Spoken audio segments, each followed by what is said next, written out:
আর আমাদের দেশের একজন আজীব প্রধানমন্ত্রী ছিলেন। এই আজীব প্রধানমন্ত্রী 16 বছর যাবত একক সিদ্ধান্তে রাষ্ট্র চালাইছে।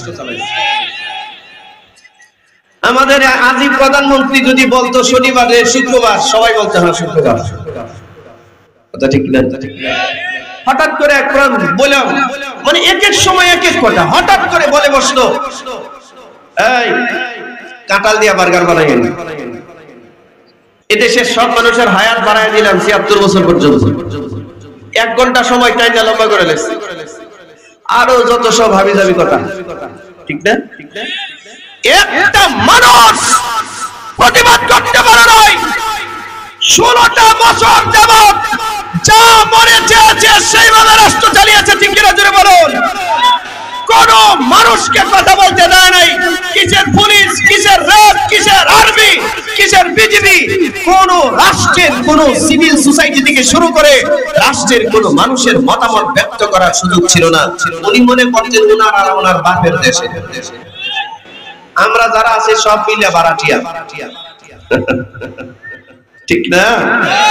এইভাবে উনি আজীব দেশের আজীব নগরীর আজীব প্রধানমন্ত্রী। এইটাকে বলে বাগী, সীমা লঙ্ঘন। কি এটাকে বলে সীমা লঙ্ঘন, এটাকে বলে স্বৈরাচারিতা। বিশ্বাস করুন, সমাজ ব্যবস্থায়, রাষ্ট্র ব্যবস্থায় যতদিন পর্যন্ত আল্লাহর কোরআন প্রতিষ্ঠিত না হবে, এরকম স্বৈরাচার যুগে যুগে আমাদের সামনে আসতে থাকবে। এই রাষ্ট্র অত্যাচার থেকে, জুলুম থেকে, অন্যায় থেকে কোনোদিন মুক্তি পাবে না। এই জন্য কোরআনের শাসন দিয়া সমাজ ব্যবস্থা, রাষ্ট্র ব্যবস্থা সাজাতে হবে, আর না হয় এই সমাজে কোনোদিন ন্যায় আর ইনসাফ প্রতিষ্ঠা হবে না। মুসলমান ভাইয়েরা আমার, আমাদের সমাজে এই সমস্ত মানুষের সংখ্যা অনেক বেশি। আপনি দেখবেন আমাদের সমাজে নামাজি বাড়তেছে, কিন্তু ইনসাফগার, ন্যায়পরায়ণ মানুষ কমতেছে। আমাদের সমাজে হাজি বাড়তেছে, কিন্তু একজন ন্যায়পরায়ণ মানুষ কমতেছে। আমাদের সমাজে নেতা বাড়তেছে, কিন্তু ন্যায়পরায়ণ নেতা কমতেছে, ঠিক কিনা জোরে বলুন। ন্যায়পরায়ণতা জিরুর কথা। আল্লাহ রাসূল সাল্লাল্লাহু আলাইহি ওয়াসাল্লাম হুনাইনের যুদ্ধের পরে, গাজওয়ে হুনাইনের পরে আল্লাহর নবী তাঁবুর মধ্যে বসা। একজন সাহাবী আল্লাহর নবীর কাছে গিয়ে বলেন, ইয়া রাসূলুল্লাহ, হুনাইনের যুদ্ধে আল্লাহ তাআলা আমাদেরকে বিশাল বিজয় দান করেছেন, সবচেয়ে বেশি গনিমতের মাল আমাদের কাছে হস্তগত হয়েছে, অনেক বেঈমান কাফের মারা গেছে, বহু পালিয়ে গেছে, ৬০০০ আসামি আমাদের কাছে বন্দী আছে। যারা তায়েফ থেকে আমাদেরকে হত্যা করতে এসেছিল, এদের ৬০০০ আমরা বন্দী করেছি, এরা যুদ্ধাপরাধী। এদের মধ্যে কিছু আছে পুরুষ, কিছু আছে নারী। ওগো আল্লাহর নবী, এই নারী বন্দীদের ভিতর থেকে একজন নারী বন্দী চিৎকার করে বলতেছে, হে মুহাম্মাদের সাহাবীরা, তোমরা একটু মুহাম্মাদের কাছে গিয়া বলো, আমি তার সাথে একটু দেখা করতে চাই, সাক্ষাৎ করতে চাই। সাহাবায়ে কেরাম বলে, আপনি তো একজন আসামি, আপনি তায়েফ থেকে আসছেন আমাদেরকে মারতে, আল্লাহ রাসূলের বিরুদ্ধে যুদ্ধ করতে আসছেন, আপনি কেন নবীর সাথে দেখা করতে চান? এবার ওই নারী বলে, কারণ হচ্ছে মুহাম্মাদের সাথে আমার একটা আত্মীয়তার সম্পর্ক আছে। কিসের সম্পর্ক? এ ভাই মনোযোগ আছে, মনোযোগ আছে এদিকে। মহিলা বলতেছে, মুহাম্মদুর রাসূলুল্লাহর সাথে আমার একটা আত্মীয়তার সম্পর্ক আছে, তোমরা একটু আমাকে মুহাম্মদুর রাসূলুল্লাহর কাছে নিয়ে যাও, আমি তার সাথে একটু কথা বলতে চাই। মহিলা বারবার চিৎকার করে, সাহাবায়ে কেরাম যায় না। এক পর্যায়ে বিরক্ত হয়ে আল্লাহর নবীর কাছে গিয়ে বলেন, ইয়া রাসূলুল্লাহ, যুদ্ধবন্দী মহিলাদের ভিতর থেকে একটা মহিলা চিৎকার করে বারবার বলতেছে, সে আপনার সাথে দেখা করতে চায়, আপনার সাথে নাকি তার একটা আত্মীয়তার বন্ধন আছে। নবীজি জিজ্ঞাসা করলেন, কি ধরনের আত্মীয়তার বন্ধন? সাহাবায়ে কেরাম বললেন, হুজুর, ওই মহিলা দাবি করছে তিনি নাকি আপনার বোন হয়, আর আপনি নাকি তার ভাই হন, এটা ওই মহিলা বারবার দাবি করতেছেন। আল্লাহর নবী বলেন, আমার কোনো বোন আছে বলে তো আমার জানা নাই, আমি তো জানি আমার জন্মের আগে আমার বাবা মারা গেছেন, আমার জন্মের 6 বছর পরে আমার মা মারা গেছে, আমার কোনো ভাই বোন দুনিয়াতে আছে বলে আমার জানা নাই। কি বলে আমি তো বুঝতে পারতেছি না। ঠিক আছে, মহিলাটাকে নিয়ে আসো। মহিলাকে নিয়ে আসা হলো। আল্লাহ রাসূল সাল্লাল্লাহু আলাইহি ওয়াসাল্লাম তাঁবুর মধ্যে বসা। আপনাদের খেয়াল আছে? মনোযোগ আছে? সবার মনোযোগ আছে? মহিলাকে সাহাবায়ে কেরাম নবীজির কাছে নিয়ে গেলেন। আল্লাহর নবী তার স্থানে বসার, তাঁবুর ভিতরে বসা। ওই মহিলা আল্লাহর নবীর সামনে যাওয়ার পর নবীজি তার দিকে এক নজর তাকালেন, তাকায় চিনতে পারছেন না। রাসূল বলছেন, মান আনতি, কে আপনি? লা আরিফ, আমি তো আপনাকে চিনতে পারছি না, আপনার পরিচয় কি? এবার মহিলা চিৎকার করে বলছে, মুহাম্মদ। মুহাম্মদ, কেন তুমি আমাকে চিনতে পারছো না? মুহাম্মদ, আমার নাম সায়মা, আমার মার নাম হালিমাতুস সাদিয়া, আমার বাড়ি তায়েব। ছোট্টবেলায় তুমি আমাদের বাড়িতে দত্তক ছিলে। মুহাম্মদ, এই দুইটা হাত দিয়া তোমারে আমি জীবনে বহুবার কুলে নিয়েছি। আল্লাহু আকবার বলেন। জানোনি আমার এই ঠোঁট দিয়া তোমার কপালে, তোমার ঠোঁটে, তোমার গালে বহুবার হাজার হাজার চুমু দিয়েছি। আমার এই আঙ্গুলের মধ্যে ধরায়া আয়াতের ময়দানে তোমারে আমি হাঁটা শিখিয়েছি। মুহাম্মদ, শুধু তাই নয়, রাতের বেলায় তোমাকে আমি আমার বুকে নিয়ে ঘুম পাড়ানোর গান গায়া তোমারে আমি ঘুম পাড়াতাম। আমি তোমার ছোট্টবেলার বড় বোন, আমার নাম সায়মা, আমার মার নাম হালিমাতুস সাদিয়া। আপনারা বলেন, আল্লাহর নবীর দুধ মার নাম কি ছিল? এই সবাই জোরে বলেন তো। দুধ মার মেয়ে নবীর কি হয়? বোন হয়, বোন। মনে রাখবেন, নিজের মার যে মর্যাদা, দুধ মার একই মর্যাদা। নিজের বোনের, আপন বোনের যে মর্যাদা, নিজের দুধ বোনের কিন্তু একই মর্যাদা। আল্লাহ রাসূল সাল্লাল্লাহু আলাইহি ওয়াসাল্লাম যেই মাত্র পরিচয় পাইলেন এই মহিলাটা তার দুধ বোন হয়, মহিলা কিন্তু আসামি। এটা বুঝছেন তো? তায়েব থেকে আসছে নবীর বিরুদ্ধে যুদ্ধ করতে। কিন্তু সূরা আহজাব, আপনারা একটু তাফসীরটা দেখবেন। আমি যে কথাগুলো বলছি সূরা আহজাব থেকে বলছি। আল্লাহর নবী বসা ছিলেন, একদম নিজের বোনের পরিচয় পাওয়ার সাথে সাথে শত্রুতা ভুলে গিয়েছেন। আল্লাহর নবী বসা থেকে লাফ দিয়ে দাঁড়ায় গেছে। বসা থেকে নবীজি দাঁড়ায় গেছেন। নবীজি দাঁড়ায় নিজের বোনের হাতের মধ্যে একটা শ্রদ্ধার চুমা দিলেন, শ্রদ্ধার চুমা। আরব দেশে গেলে দেখবেন কেউ যদি কাউকে ভালোবাসে তার হাতের মধ্যে একটা চুমা দেয়, কপালে চুমা দেয়, এটা শ্রদ্ধা আর ভালোবাসার চুমা। আল্লাহর নবী বসা থেকে দাঁড়ায় গিয়া নিজের বোনের হাতের মধ্যে ধরে একটা চুমা দিলেন। বোন কিন্তু শত্রু, বোন কি সব শত্রুতা ভুলে গেছেন। শত্রুতা ভুলে আল্লাহ রাসূল সাল্লাল্লাহু আলাইহি ওয়াসাল্লাম নিজের বোনের হাতের মধ্যে একটা চুমা দিলেন। চুমা দিয়ে আল্লাহ রাসূল নিজের গায়ের মধ্যে একটা চাদর ছিল, চাদর খেয়াল করেন, মনোযোগ দিয়ে শুনেন। এই যারা বোনদের হক মেরে দেন, যারা বোনদের সাথে সম্পর্ক নষ্ট করে দেন, একটু খেয়াল করে শুনেন। আল্লাহর নবীর দেহ মুবারকে একটা ইয়ামানি দামি চাদর ছিল, দামি চাদর। এই চাদরটাকে দুইটা ভাঁজ করেছেন নবীজি নিজে। আল্লাহ রাসূল নিজে চাদরটা ভাঁজ করেছেন। চাদর ভাঁজ করে নিচে বিছিয়ে দিয়েছেন। চাদর বিছিয়ে দিয়ে আল্লাহর নবী নিজের বোনকে হাতে ধরে রাহমাতাল লিল আলামিনের চাদরের উপরে বসায় দিয়েছেন। আল্লাহু আকবার বলেন। একটা শত্রু মহিলা, একটা আসামি, একটা যুদ্ধাপরাধী মহিলা, আর এই মহিলার জন্য আল্লাহর নবী নিজের গায়ের চাদর বিছিয়ে দিয়েছে।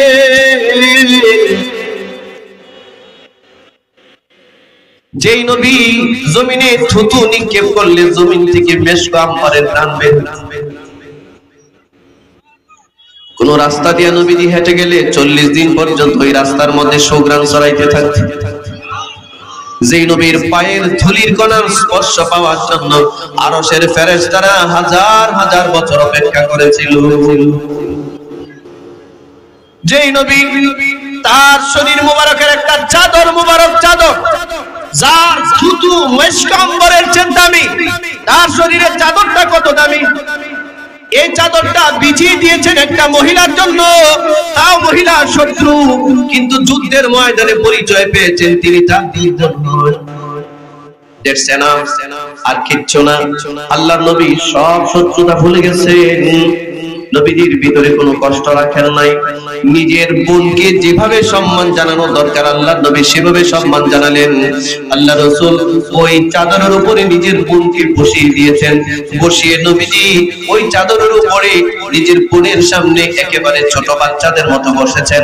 আমরা নামাজে যেমনি আত্তাহিয়াতুর মধ্যে বসি, এভাবে আল্লাহর নবী তার বোনের সামনে এভাবে বসে গেছেন। ভাই বোন মিলে কথা বলতেছেন। আল্লাহর নবী হযরত সাহাবাকে বলছেন, মা কেমন আছে মা? আমার আম্মা, আমার দুধ মা কেমন আছে? সায়ামা কান্না করছে, বলছে ভাই আম্মা তো দুনিয়াতে নাই, আম্মা মারা যাওয়ার আগে বহুবার তোমাকে একটু দেখার আশা করেছিল, আমরা জানতাম না তুমি কোথায় থাকো মুহাম্মদ। মা তোমারে বারবার স্মরণ করতেন। কথাগুলো বলে ভাই বোন সবাই মিলে কান্না করতেছেন। দুই ভাই বোনের কান্না দেখে 12,000 সাহাবী সবাই কাঁদতেছে।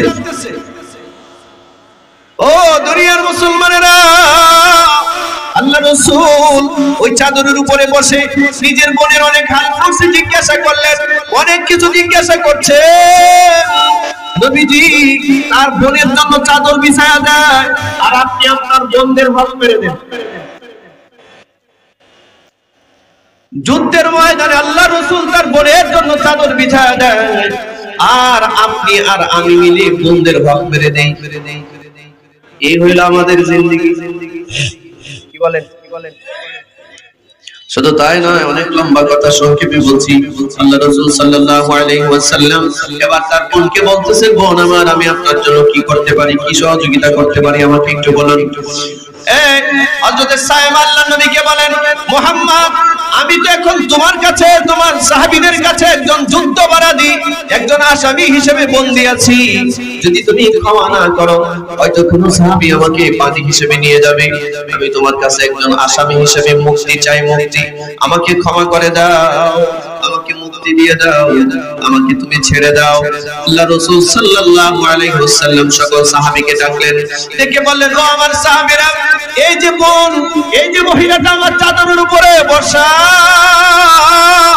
এই মহিলার নাম সায়ামা, তার মার নাম হালিমাতুস সাদিয়া, তিনি হচ্ছেন আমার দুধ মা, আর এই মহিলা হচ্ছেন আমার দুধ বোন। আমার দুধ বোন যেভাবে হোক আমাদের বিরুদ্ধে যুদ্ধে চলে আসছে, আমার বোন বুঝতে পারে নাই, আমার বোন এবার বুঝতে পেরেছে। আমার বোন মাফ চায়, ক্ষমা চায়, আমার বোন মুক্তি চায়। তোমরা কি বলো? সাহাবায়ে কেরাম বলেন, ইয়া রাসূলুল্লাহ, আপনার দুধ বোনকে আপনি ক্ষমা করে দিবেন, আমাদেরকে জিজ্ঞাসা করার কোনো দরকার নাই। আপনি আপনার বোনকে ক্ষমা করে দেন, আমাদের কোনো আফসোস নাই। আল্লাহ নবী বললেন, যান আপনি ক্ষমা। নবীজি ক্ষমা করে নিজের বোনকে পাঠিয়ে দিলেন। বোন কিছু জায়গা যাওয়ার পর আবার ফেরত আসছেন। ফেরত এসে আল্লাহ রাসূলকে বলেন, মুহাম্মদ তুমি যে আমাকে একা একা ক্ষমা করে দিলা, আমি তো তাই একা ফেরত যাব না। কেন যাবেন না? বলে, ভাই আমার মনে হচ্ছে আমি কোন রকম একা একা যদি আমার জীবন নিয়ে তায়েফে ফেরত যাই, তায়েফের মানুষগুলো আমাকে ছিছি করবে, তায়েফের মানুষগুলো আমাকে ধিক্কার দিবে, আমাকে বলবে মুহাম্মাদের সাথে আত্মীয়তার সম্পর্ক ছিল বিধায় তুমি তোমার জীবন নিয়ে ফেরত চলে আসছো, বাকি 6000 যুদ্ধবন্দী রেখে আসছো। এইটা আমি সহ্য করতে পারবো না। আমার গায়রতের মধ্যে, আমার আত্মমর্যাদায় আঘাত আসবে। তুমি যদি আমারে মুক্ত করতে চাও, আমার আত্মসম্মান যদি তুমি রক্ষাই করতে চাও, আমার সম্মানে যত যুদ্ধবন্দী হুনাইনের যুদ্ধে তোমার কাছে বন্দী হয়েছে সব যুদ্ধবন্দী ক্ষমা করে দিতে হবে। আর যদি তাদেরকে ক্ষমা তুমি নাই করো, আমিও যাব না, আমাকেও তাদের সাথে বন্দী করে রেখে দাও। কথাটা কি বুঝাইতে পারছি? আপনি দেখেন, একজন যুদ্ধপরাধী রাসূলুল্লাহ সাল্লাল্লাহু আলাইহি ওয়াসাল্লাম তারে তো ক্ষমা করেছেন। পৃথিবীর ইতিহাসে কোন ক্রাইমারকে, কোন ক্রিমিনালকে কেউ ক্ষমা করে না। যুদ্ধপরাধী মারাত্মক অপরাধ। আল্লাহ রাসূল নিজের বোনকে ক্ষমা করেছেন, এখন বোন এসে বলতেছে ক্ষমা যদি করো তাহলে আমার সাথে যত যুদ্ধাপরাধী আছে সবাইকে ক্ষমা করো, 6000 যা আছে সব ক্ষমা করে দাও, আর না হয় একা একা আমি তায়েফ ফেরত যাব না। ফেরত গেলে তায়েফের মানুষ আমাকে ধিক্কার দিবে, চিচি করবে, আমার আত্মমর্যাদায় আঘাত আসবে, আমি এটা পারবো। আচ্ছা, এমন কথা যদি আপনাদেরকে আপনাদের বোন বলতো, কি বলতেন? আপনারা কি বলতেন আমি জানি না, আমি বলতাম আগে বাগের নিজের জান বাঁচানো, ঠিক কিনা? হ্যাঁ, নিজের জান বাঁচানো আগে। কিন্তু আল্লাহ রাসূল সাল্লাল্লাহু আলাইহি ওয়াসাল্লাম বললেন, কিছুই বললেন না, নবীজি একটা মুস্কি হাসি দিলেন। দেখেন আল্লাহ রাসূল একটা মুস্কি হাসি দিলেন, মুস্কি হাসি দিয়া বললেন, আপনি একটু ওয়েট করেন, একটু অপেক্ষা করেন, আমি একটু আবার আমার সাহাবীদেরকে একত্রিত করে জিজ্ঞাসা করি। একটা জিনিস খেয়াল করবেন, নবীজি কিন্তু একক সিদ্ধান্তে কোনোভাবে তার বোনকে মাফ করে নাই, সবার পরামর্শ নিয়ে মাফ করেছে। কথা বুঝতে পারছেন? আল্লাহ নবী আবারও 12000 সাহাবীকে ডাকলেন, ডেকে বললেন, সাহাবীরা আমার বোন ফেরত আসছে, একা একা তায়েফে ফেরত যাবে না। কেন যাবে না? বলে আমার বোন যদি একা একা তায়েফ ফেরত যায়, তায়েফের মানুষ আমার বোনকে ধিক্কার দিবে, আমার বোনকে চিচি করবে, তার আত্মমর্যাদায় আঘাত আসবে। এজন্য আমার বোন তায়েফে একা যেতে চায় না, তার সাথে 6000 যুদ্ধবন্দী সবাইকে ক্ষমা করার আর্জি করছে। তোমরা কি বলো? যদি আমি ক্ষমা না করি, আমরা যদি ক্ষমা না করি, তাহলে আমার বোনও যেতে চায় না, সেও বন্দী থাকতে চায়। তোমরা কি বলো? সাহাবায়ে কেরাম আল্লাহর নবীকে দিল শীতল করা উত্তর দিয়া বলেন, ইয়া রাসূলুল্লাহ, আপনার দুধ আপনার জন্য আমাদের জীবন কুরবান হোক, আমাদের মা বাবা কুরবান হোক। আল্লাহর নবী আপনার বোনের ইজ্জত রক্ষা করার স্বার্থে, আপনার বোনের আত্মমর্যাদা রক্ষা করার স্বার্থে 6000 যুদ্ধবন্দীকে যদি গরিবতের মাল সহ আপনার বোনকে ফেরত দিতে হয়, আপনি ফেরত দেন, আমাদের কোনো আফসোস নাই। দেখেন দেখেন সাহাবায়ে কেরামের ঈমানে কেমন ছিল। আল্লাহ রাসূল সাল্লাল্লাহু আলাইহি ওয়াসাল্লাম এবার ডাক দিয়ে বললেন, যান, আপনার সম্মানে আমি 6000 যুদ্ধবন্দী সবাইকে maaf করে দিলাম। সুবহানাল্লাহ বলবেন না? একটা বোন উপস্থিত, এই হাজারো জনতা খুব খেয়াল করুন, আমার পয়েন্টটা বোঝার চেষ্টা করুন। দুধ বোন, শত্রু, হুনাইনের যুদ্ধে দেখা, পরিচয় পাওয়ার পর চুমা, নিজের চাদর বিছিয়ে দেওয়া, সম্মানের সহিত নিজেকে মুক্ত করা, তার ইজ্জত রক্ষা করতে 6000 যুদ্ধবন্দীকে মুক্ত করে দেওয়া।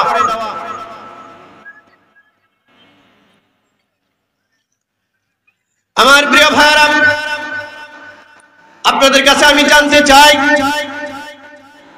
আল্লাহ রাসূল সাল্লাল্লাহু আলাইহি ওয়াসাল্লাম তার বোনের প্রতি এই যে আচরণ করেছেন, এটাকে বলা হয় ইহসান, এটাকে বলা হয় ইতাইযিল কুরবা, আত্মীয়তার বন্ধন রক্ষা করা, আত্মীয়তার হক রক্ষা করা।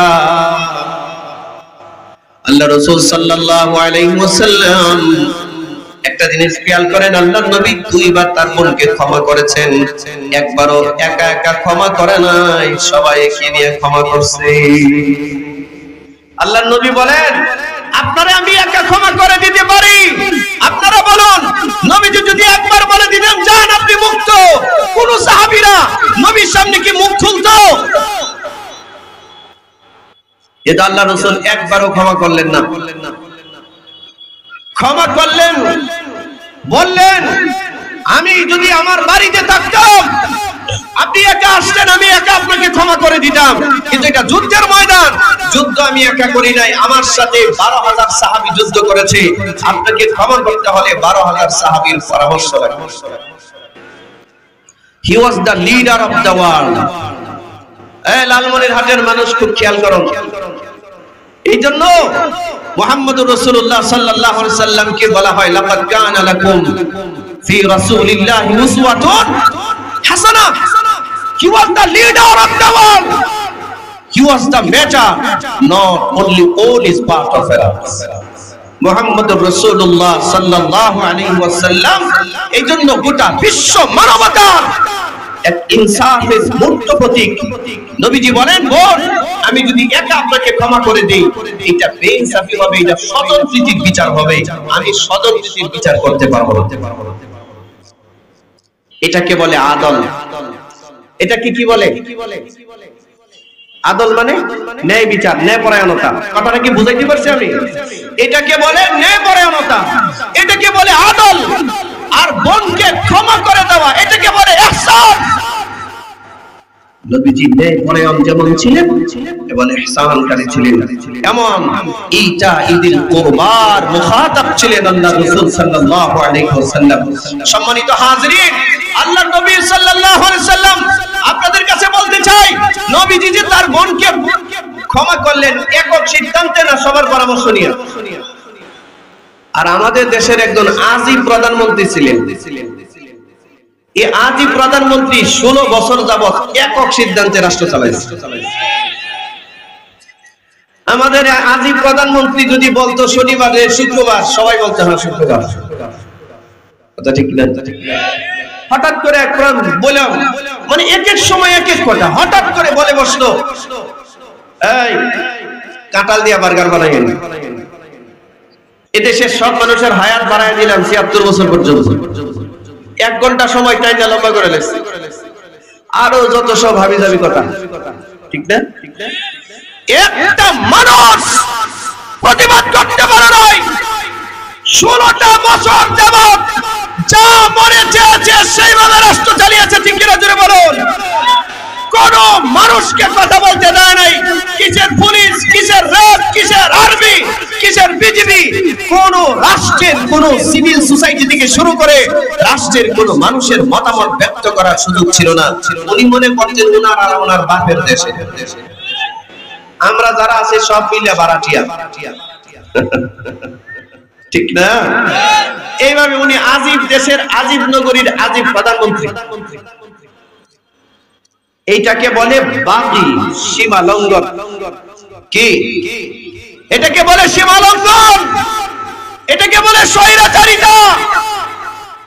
বিশ্বাস করুন, সমাজ ব্যবস্থায়, রাষ্ট্র ব্যবস্থায় যতদিন পর্যন্ত আল্লাহর কোরআন প্রতিষ্ঠিত না হবে, এরকম স্বৈরাচার যুগে যুগে আমাদের সামনে আসতে থাকবে। এই রাষ্ট্র অত্যাচার থেকে, জুলুম থেকে, অন্যায় থেকে কোনোদিন মুক্তি পাবে না।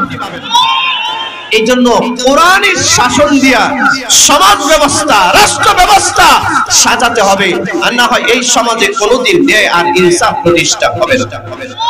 আপনারা কি কথাটা বুঝতে পারছেন? সম্মানিত ভাইরা আমার, মূল কথাটা শুনে যান। আল্লাহ রাসূল সাল্লাল্লাহু আলাইহি ওয়াসাল্লাম বলেন, নবীজি তার বোনকে ক্ষমা করে দিয়েছেন। ৬০০০ যুদ্ধবন্দী সহ ক্ষমা করে দিয়েছেন। যাওয়ার সময় দুজন সাহাবীকে ডাকলেন। দুজন সাহাবীকে ডেকে 2টা উট আনালেন। কয়টা উট? জোরে বলেন। 2টা উট আনায়া আল্লাহর নবী উটের উপরে দুজন সাহাবীকে ডেকে বললেন, আমার বোনকে তোমরা নিরাপত্তা দিয়া, একেবারে নিজস্ব নিরাপত্তা দিয়া তায়েফের সাদ গোত্রে আমার বোনকে পৌঁছায় দিবা, আমার বোনের জন্য কোনো ক্ষতি সাধন না হয়। আল্লাহ নবী নিজের হাত দিয়া নিজের বোনকে উটের উপরে বসায় দিলেন। খেয়াল আছে আপনাদের? মনোযোগ আছে সবার? 1 মিনিট লাগবে, 1 মিনিটে কথা শেষ করছি, থাকবেন তো আমার সাথে? আল্লাহ রাসূল সাল্লাল্লাহু আলাইহি সাল্লাম নিজে হাত দিয়া নিজের বোনকে উটের উপরে উঠায়া দিলেন। উটের উপরে উঠায় আল্লাহ রাসূল সাল্লাল্লাহু আলাইহি সাল্লাম নিজে কামরার মধ্যে গেলেন। কামরার ভিতরে গিয়া আল্লাহ রাসূল নিজের কাছে যতগুলো দিরহাম ছিল, স্বর্ণ মুদ্রা ছিল, রূপ্য মুদ্রা ছিল, আল্লাহ নবী স্বর্ণ মুদ্রা, রূপ্য মুদ্রাগুলো হাতের মধ্যে নিলেন। কিছু হাদিয়া নিলেন, খাবার দাবার যা ছিল তা হাদিয়া নিলেন। নিয়া নিজের বোনের কাছে গিয়া নিজের বোনের কাছে হাদিয়াগুলো উঠায়া দিলেন।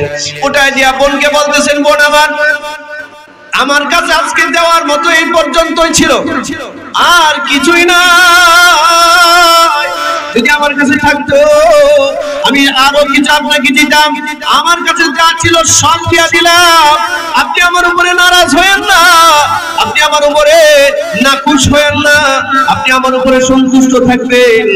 আমার যা ছিল আমি সবটুকু দিয়ে আপনাকে মর্যাদা দিয়েছি। এই কথা বলে নিজের বোনকে বিদায় জানাইছেন।